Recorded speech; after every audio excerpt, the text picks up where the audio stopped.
कहानी की शुरुआत में हम मॉरिस नाम के एक शातिर चोर को देखते हैं जिसे बैंक से चोरी के केस में पुलिस ने पकड़कर उम्र भर की कैद के लिए दुनिया की सबसे सिक्योर जेल एल्कट्राज में कैद करने के लिए ले जा रहे होते हैं। एल्कट्राज एक ऐसी जेल है जिसे समंदर के बीच एक छोटे से आइलैंड पर बनाया गया है, यानी अगर कोई कैदी जेल तोड़कर बाहर भी आता है तब भी वो भाग नहीं सकता क्योंकि आगे उसका रास्ता पानी रोक लेता है। इसीलिए इस जेल को दुनिया का सबसे सिक्योर जेल का दर्जा हासिल था। यहाँ सिर्फ दुनिया के टॉप क्रिमिनल्स को रखा जाता, लेकिन जल्द ही इस जेल का रुतबा मिट्टी में मिलने वाला था क्योंकि अब इस जेल में एंट्री हो चुकी थी फ्रैंक मॉरिस नाम के एक शातिर चोर की, जो पहले भी कई बार जेल तोड़कर भाग चुका है। लेकिन इस बार मॉरिस थोड़ा घबरा गया क्योंकि ये जेल बहुत ही ज्यादा सिक्योर थी। मगर मॉरिस को यहाँ अपनी पूरी जिंदगी बिल्कुल भी नहीं बितानी थी। वो जल्द से जल्द इस जेल से भागना चाहता था। जेल में एंटर होते ही मॉरिस भाग जाने का सोचने लगा। मॉरिस को सर से पांव तक फुल चेकिंग करके उसे एक सेल में लॉक किया जाता है। एक गार्ड आकर मॉरिस से कहता है, वेलकम टू एल्कट्राज, और यहाँ से होती है असली कहानी शुरू। तभी अचानक एक बेल बजती है और सभी सेल के गेट्स ऑटोमेटिकली खुल जाते हैं। अफसर कैदियों को बाहर बुलाते हैं। इस जेल का डिसिप्लिन भी बहुत सख्त है। कैदियों को साफ सफाई और अपने टाइम पर सेल में जाने के रूल्स को फॉलो करना होता है। सब एक जैसा यूनिफॉर्म पहनकर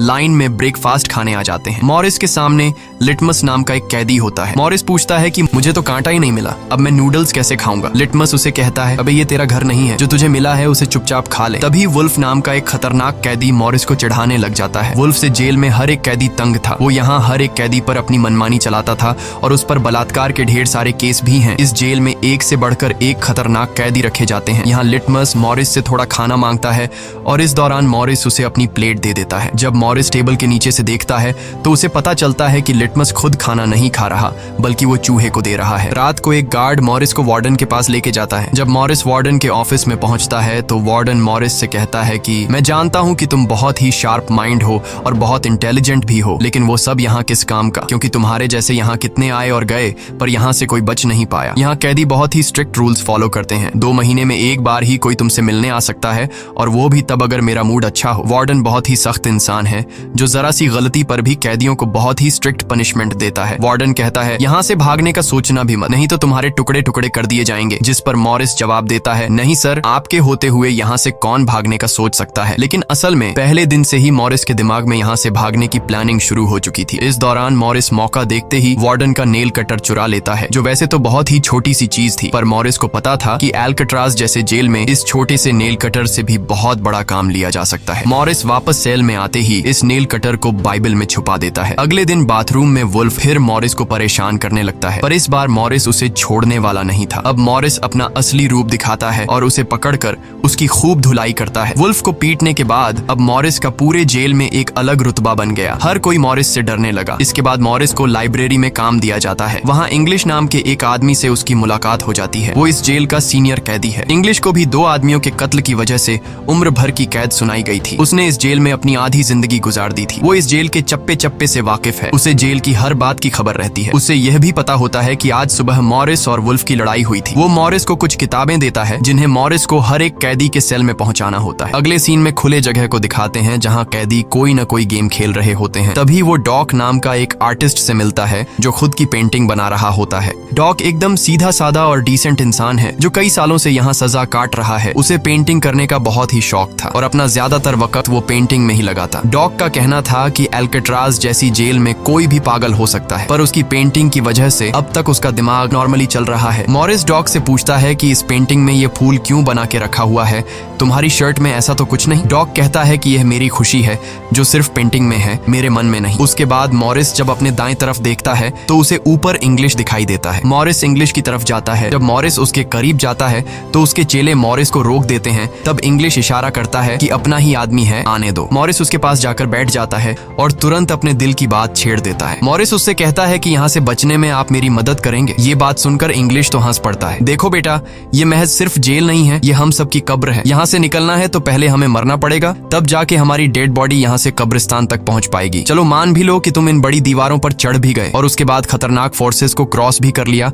और किसी जादुई शक्ति से तुम यहाँ के सैकड़ों गार्ड से बचकर जेल से बाहर भी निकल जाओ, तब भी यहाँ से भाग नहीं पाओगे क्योंकि आगे तुम्हारा रास्ता समुंदर रोक लेगा। इसलिए टाइम बर्बाद मत करो और चुपचाप सजा काट लो, कम से कम जिंदा तो बचे रहोगे। लेकिन मॉरिस अपने इरादे का पक्का था। वो हर हाल में इस जेल से भागना चाहता था। उस रात एक अफसर मॉरिस को बताता है कि तुम्हें कल से कारपेंट्री का काम दिया गया है, 1 घंटे का 50 सेंट्स दिहाड़ी भी दी जाएगी। मॉरिस फौरन इस काम के लिए राजी हुआ क्योंकि उसे लगा कि वहाँ उसे कोई ऐसा औजार मिल सकता है जिससे उसके भागने में काम आ सकता है। अगले दिन मॉरिस लिटमस से यहाँ से बचने का रास्ता पूछता है। लिटमस कहता है, अरे ये तो बहुत ही आसान है, हर सेल में एक एयर वेंट होता है, उसके जरिए तुम छत पर पहुंच सकते हो, वहाँ से शायद तुम बच पाओ। और मॉरिस की बातों पर मुस्कुराते हुए वहाँ से चला जाता है। तब डॉक मॉरिस को खबरदार कर देता है कि वुल्फ तुम्हारी तरफ आ रहा है। तभी वुल्फ मॉरिस पर चाकू से वार करने आता है। मॉरिस अपना कोट हाथ में लपेटकर उसके साथ लड़ने लग जाता है। इतने में एक गार्ड उसे रोकने आता है तो वुल्फ गार्ड पर भी चाकू से वार कर देता है। अब मामला बिगड़ जाता है और वॉच टावर का गार्ड शूट करने लगता है। तब जाकर मॉरिस और वुल्फ लड़ना बंद करते हैं। मॉरिस को पता नहीं था कि वॉच टावर पर भी एक गार्ड है। वो अब एक एक करके इस जेल की हर बात को नोटिस करने लग जाता है। मॉरिस और वुल्फ को गार्ड्स डी ब्लॉक में ले जाते हैं, जहाँ रात भर कैदियों को अंधेरे में रखकर टॉर्चर किया जाता है। ये एक ऐसा सेल था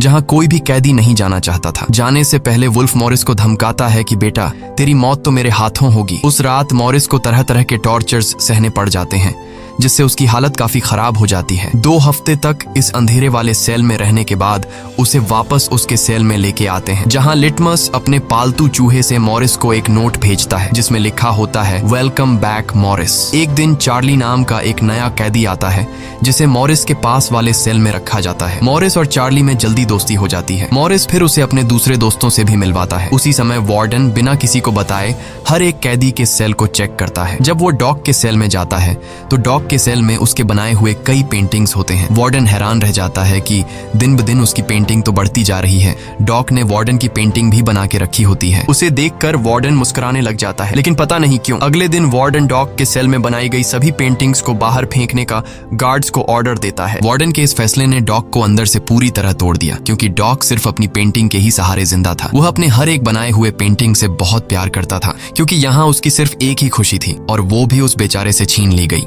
मॉरिस उसे समझाता है कि कोई बात नहीं, वो सिर्फ पेंटिंग ही तो थी, तुम और भी बना सकते हो। लेकिन डॉक इस सदमे से बाहर नहीं आ पा रहा था। अगले दिन उसे देखकर मॉरिस गार्ड से कहता है कि प्लीज डॉक पर नजर रखिए, वो बहुत ही परेशान दिख रहा है, कहीं वो खुद को नुकसान न पहुंचा ले। फिर गार्ड मॉरिस को कहता है, तुम अपने काम से काम रखो। डॉक को भी मॉरिस के साथ कारपेंटर का काम दिया जाता है। तभी डॉक छुपकर मॉरिस की जेब में कुछ रख देता है। उसके बाद वो एक गार्ड को बुलाता है और कारपेंटरी के लिए दी गई कुल्हाड़ी से अपनी 3 उंगलियां काट लेता है और कहता है कि जिन उंगलियों से मैं पेंट नहीं कर सकता उनकी मुझे जरूरत नहीं है। यह कहकर वो चिल्लाने लग जाता है। तब गार्ड उसे पकड़ कर ले जाते हैं। मॉरिस देखता है कि डॉक ने उसके कोट में वही फूल डाल दिया है जिससे उसने अपनी पेंटिंग बनाई थी। शायद वो मॉरिस को बताना चाहता है कि इन लोगों ने मेरी खुशी मुझसे छीन ली। मॉरिस डॉक की कटी हुई उंगलियां उठाकर एक डिब्बे में डालता है और गार्ड को देखकर कहता है कि जाओ अपने वार्डन को दे दो, वो इसे देखकर बहुत खुश होगा। अगले दिन मॉरिस अपने सेल में बैठा होता है। तभी वो देखता है कि एक कॉकरोच एयर वेंट के अंदर जा रहा है, जिससे उसे अंदाजा हो जाता है कि यहाँ से बाहर जाने का कोई रास्ता जरूर होगा। इतने में इंग्लिश आकर बताता है कि डॉक ने खुद की उंगलियां इसलिए काटी क्योंकि उसे पेंटिंग करने की परमिशन रद्द कर दी गई थी, इसीलिए उसने तंग होकर अपनी उंगलियां काट लीं। यह जानकर मॉरिस को बहुत गुस्सा आता है। अगले दिन डाइनिंग हॉल में वार्डन मॉरिस से पूछता है कि तुम इस डॉग को इतना सपोर्ट क्यों कर रहे हो। वह कहता है ऐसा कुछ नहीं है। ये कहकर मॉरिस वापस टेबल पर जाकर बैठ जाता है। वहाँ उसकी मुलाकात 2 भाइयों जॉन और क्लैरेंस से होती है, पर मॉरिस उनसे ऐसे बात करता है जैसे वह उन्हें पहले से जानता हो। जॉन और क्लैरेंस दरअसल ये दोनों किसी और जेल में मॉरिस के गैंग में थे। जॉन को अब जेल से भागने का काम आसान लगने लगा क्योंकि ये दोनों भाई मॉरिस की तरह शार्प माइंड थे और अब ये तीनों जेल से भागने की प्लानिंग करने लगे। दोपहर को चार्ली की गर्लफ्रेंड उससे मिलने आती है। दूसरी तरफ इंग्लिश की बेटी उससे मिलने आई होती है। इंग्लिश अपनी बेटी को देखते ही उसकी आंखों में आंसू आ जाते हैं क्योंकि उसकी बेटी उसकी गैर मौजूदगी में काफी बड़ी हो चुकी थी और इंग्लिश को अपनी बेटी का बचपन न देख पाने का बहुत अफसोस था। दूसरी तरफ चार्ली को उसकी वाइफ बताती है कि तुम्हारी माँ बहुत बीमार है और डॉक्टर कहते हैं कि वह 1-2 महीनों से ज्यादा नहीं बच पाएंगी। ये बात सुनकर अब चार्ली भी अल्काट्राज से भागने का सोचने लगता है और इतने में गार्ड आकर कहता है कि बात करने का समय खत्म हो चुका है। अब चार्ली बहुत परेशान होता है। वह उस रात मॉरिस से कहता है कि अगर तुम यहाँ से भागने का प्लान बनाओ तो मुझे भी शामिल कर लेना। अगले दिन मॉरिस, चार्ली, जॉन और क्लैरेंस की मीटिंग होती है। तब मॉरिस उन्हें बताता है कि हर सेल का एयर वेंट ऊपर छत पर खुलता है और दूसरी बात ये कि ये जगह खारे पानी से भरे समुद्र के बीच है, जिसकी वजह से दीवारें कमजोर हो गई हैं। मेरे पास एक नेल कटर है और मैंने खुदाई पहले से शुरू भी कर दी है। अगर मैं थोड़ा थोड़ा करके खोदूं और एक छोटा सा टनल बनाकर छत पर पहुंच जाऊं तो इस जगह की जांच करने के बाद पता चल जाएगा कि यहाँ से कैसे भागा जा सकता है। जॉन पूछता है कि रात को अगर गार्ड्स को पता चल गया कि तुम अपने सेल में नहीं हो तो उन्हें शक नहीं होगा क्या? तभी क्लैरेंस बताता है कि इस मसले का हल मेरे पास है। वो कहता है कि यहाँ मेरे पहचान का एक बार्बर है जो कैदियों के बाल काटता है। वह हमें बाल सप्लाई कर सकता है और उसे यूज करके हम एक डमी हेड बनाकर उसे बेड पर लिटा देंगे, जिसके बाद अगर हम दीवार की सुरंग से निकलकर ऊपर छत पर भी होंगे तब गार्ड्स को शक नहीं होगा, क्योंकि हमारे सेल के बेड पर नकली सिर रखे होंगे। पर बात अभी भी वहीं अटकी हुई थी कि जेल से तो निकल जाएंगे, लेकिन समुद्र का पानी कैसे पार करेंगे? मॉरिस जॉन से कहता है, देखो इसमें मुझे तुम्हारी मदद की जरूरत पड़ेगी। तुम तो क्लोजिंग डिपार्टमेंट में काम करते हो, वहां तुम्हें उन पुलिस अफसरों के लिए बनाए गए रेनकोट्स मिल जाएंगे, तो तुम कुछ रेनकोट्स चुरा कर मुझे दे देना। हम उससे एक ट्यूब बोट और लाइफ जैकेट बनाकर समुद्र को पार कर सकते हैं। यहाँ चार्ली कहता है, भाई मुझे भी कोई काम दो, मैं भी तुम लोगों की मदद करना चाहता हूँ। मॉरिस चार्ली से कहता है कि जब मैं वेंटिलेशन की जाली खोदूं तो तुम पहरा देना ताकि कोई गार्ड हमें देख न ले, और जब तुम खोदोगे तब मैं पहरा दूंगा। मॉरिस का प्लान सभी को पसंद आता है और उसी रात में काम शुरू कर देते हैं, लेकिन दीवार खोदने के लिए नेल कटर बहुत छोटा था, जिसे चलाने में मॉरिस को बहुत जोर लगाना पड़ता और मॉरिस को दीवार खोदने में काफी मुश्किल हो रही थी। उसके हाथ में कहीं छोटे भी आई, लेकिन वो धीरे धीरे उस होल को खोदने लगता है। अगले दिन वो खाने के टेबल पर अपने दोस्तों से कहता है कि मुझे खुदाई के लिए एक बड़े औजार की जरूरत है, नेल कटर से दीवार खुरेदना बहुत मुश्किल हो रहा है। तभी मॉरिस ने अपने हाथ में चम्मच को देखते हुए उसके दिमाग में एक आइडिया आया। वो जानबूझकर चम्मच को अपने जूते पर घिसकर उसे गंदा कर देता है। उसके बाद मॉरिस ने गार्ड को बुलाया और कहा कि ये चम्मच गंदा है, मुझे दूसरा चम्मच दो। बाकी लोगों ने भी गार्ड से उनका चम्मच बदलने की रिक्वेस्ट की। गार्ड को इसमें कोई गड़बड़ नहीं लगी और उसने फौरन चम्मच बदलने की इजाजत दे दी, जिसके बाद वह सीधा टेबल की तरफ बढ़ता है जहां एक और सिक्योरिटी गार्ड सीट पर बैठा होता है। पर जैसे ही वह टेबल पर रखे हुए चम्मच बदलने लगता है तो जॉन ने वहां मौजूद गार्ड को बातों में उलझा लिया, जिसका फायदा उठाते हुए मॉरिस ने एक के बजाय 2 चम्मच उठा लिए और एक को जेब में छुपाकर रख दिया, जिसके बाद वह सीधा अपने सेल में चला जाता है। रात को इंग्लिश उसे बुक देने आता है तो मॉरिस पूछता है कि क्या यहाँ पर वेल्डिंग करने वाला कोई इक्विपमेंट मिलेगा? इंग्लिश समझ जाता है कि मॉरिस के सिर पर अब भी जेल से भाग निकलने का भूत सवार है। वह कहता है कि मैं तुम्हें पहले भी बता चुका हूँ कि तुम्हारी कोशिश बेकार हो जाएगी, क्योंकि तुम पकड़े जाओगे और शायद अपनी जान भी गंवा दोगे। इतने सालों में मुझे कभी भागने का ख्याल नहीं आया, क्योंकि मैं जानता हूँ ये इम्पॉसिबल है, लेकिन तुम जिद्दी हो तो मैं क्या कर सकता हूँ, करो कोशिश। लेकिन मॉरिस को उसकी वार्निंग का कोई फर्क नहीं पड़ता। वह अगले दिन लिटमस से माचिस मांगता है और कहता है कि अगर आप मेरी मदद करेंगे तो मैं आपके चूहे को अपने हिस्से का खाना हर रोज दूंगा। लिटमस खुश होकर ये डील मान जाता है, क्योंकि लिटमस को चूहा बहुत पसंद था। उसी रात लिटमस मॉरिस को अपने माचिस पास कराता है। मॉरिस नेल कटर के एक हैंडल को निकालता है, जिससे वह एक छोटा सा बेलचा बनाने जा रहा होता है। फिर वह चम्मच को तोड़कर नेल कटर की हैंडल से जोड़ लेता है। फिर माचिस चलाकर दोनों को अच्छी तरह से वेल्ड करके एक नुकीला औजार तैयार कर लेता है। बस फिर क्या था, वो वेंट के चारों ओर खुदाई शुरू करता है। चार्ली पहरा देता है। अगर कोई गार्ड उस तरफ आया तो वह तुरंत सीटी मारकर मॉरिस को सिग्नल देगा, पर पहरा देते देते चार्ली की आंख लग जाती है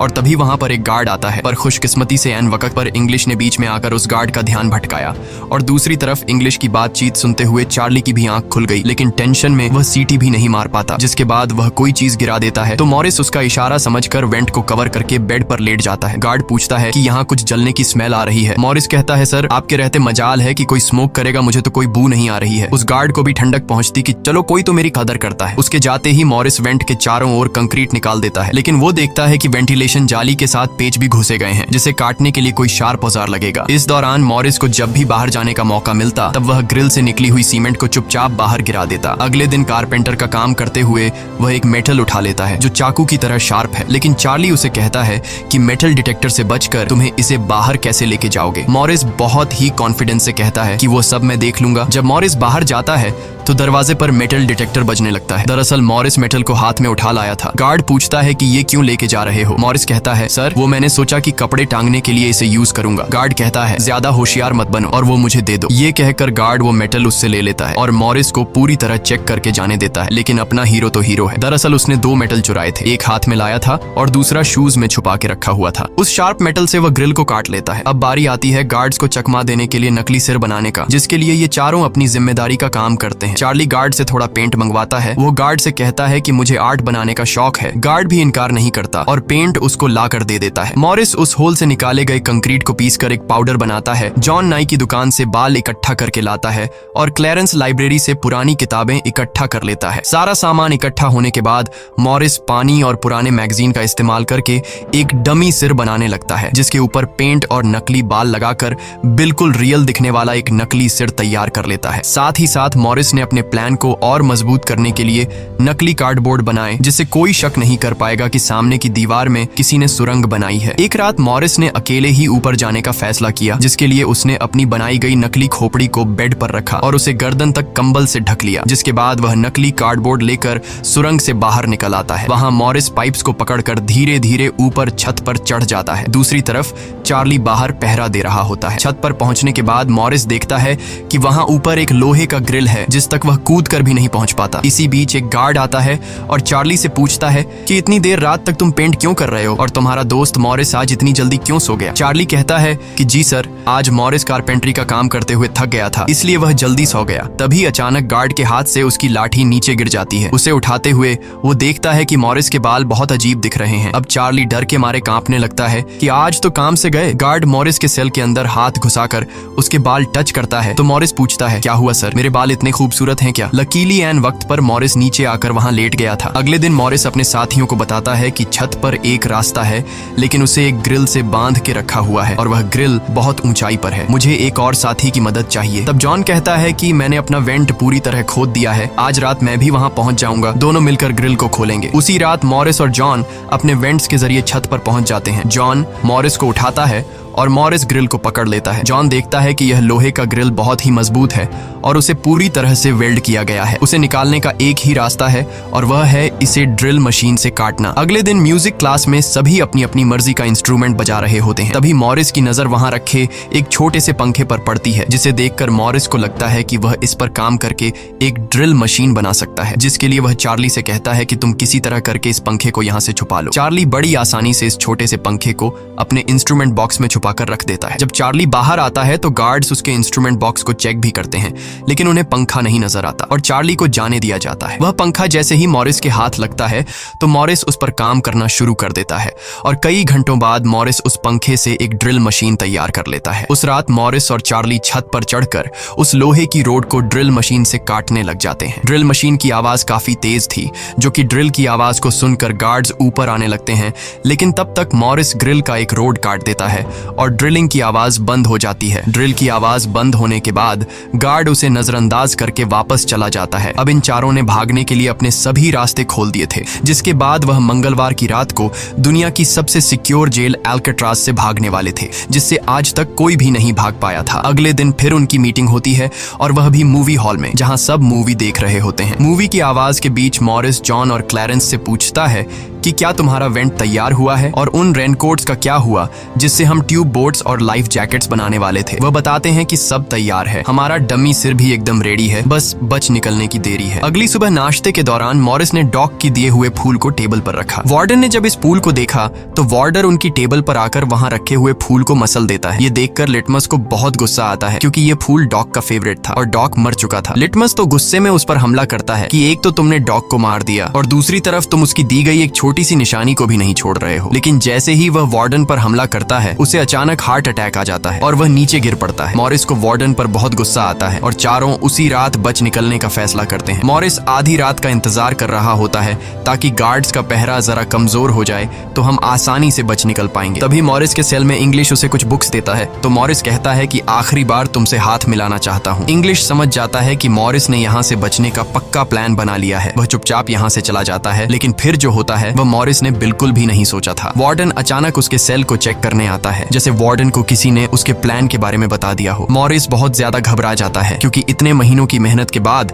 उसकी मेहनत पर पानी फिरने वाला था। वार्डन ने मॉरिस के सेल के हर एक कोने को चेक करने का हुक्म दिया। गार्ड मॉरिस के सेल की हर एक चीज को चेक करता है, लेकिन मॉरिस कोई आम कैदी नहीं था कि उसने कोई छोटा मोटा प्लान बनाया था, बल्कि उसने एकदम साफ और परफेक्ट प्लान बनाया था, जिसे वार्डन तो क्या बल्कि वार्डन का दादा भी नहीं पकड़ सकता था। यहाँ तक कि गार्ड ने जब खास उस जगह से सूटकेस हटाया जहां मॉरिस ने सुरंग करके भागने का रास्ता बनाया था, तो वहां भी मॉरिस नहीं पकड़ा गया क्योंकि उसने पहले से ही एक नकली कार्डबोर्ड बनाकर दीवार में बिल्कुल बारीकी से फिट कर लिया था। जब वहां कुछ नहीं मिलता तो वार्डन और गार्ड चले जाते हैं, लेकिन गार्ड बताता है कि मॉरिस और चार्ली रात भर बातें करते रहते हैं, मुझे तो दाल में कुछ काला लग रहा है। वार्डन कहता है ठीक है, कल तुम मॉरिस का सेल चेंज कर दो जिससे वो दोनों न साथ रहेंगे और न ही बात कर पाएंगे। अगले दिन ब्रेकफास्ट के टाइम पर वुल्फ मॉरिस को फिर धमकाता है और मॉरिस से कहता है कि आज रात तुम्हारी आखिरी रात होगी। मॉरिस अपने साथियों से कहता है कि यह गधा ठीक कह रहा है, आज रात यहाँ मेरी आखिरी रात ही होगी। लेकिन दोपहर को ही वुल्फ मॉरिस पर चाकू से वार करने जाता है। तभी इंग्लिश बीच में आकर वुल्फ को पकड़ लेता है। दरअसल इंग्लिश भी मॉरिस की मदद करना चाहता है, वह कामयाब हो या ना हो, लेकिन इंग्लिश मॉरिस के काम में मदद करना चाहता है। उस रात मॉरिस, जॉन, क्लैरेंस और चार्ली ने अपने अपने वेंट के रास्ते से निकलकर ऊपर छत पर मिलने का फैसला किया। यहाँ तो चार्ली अपने साथियों के साथ भागने के लिए राजी हो जाता है, लेकिन फिर जैसे ही वह सेल में पहुंचता है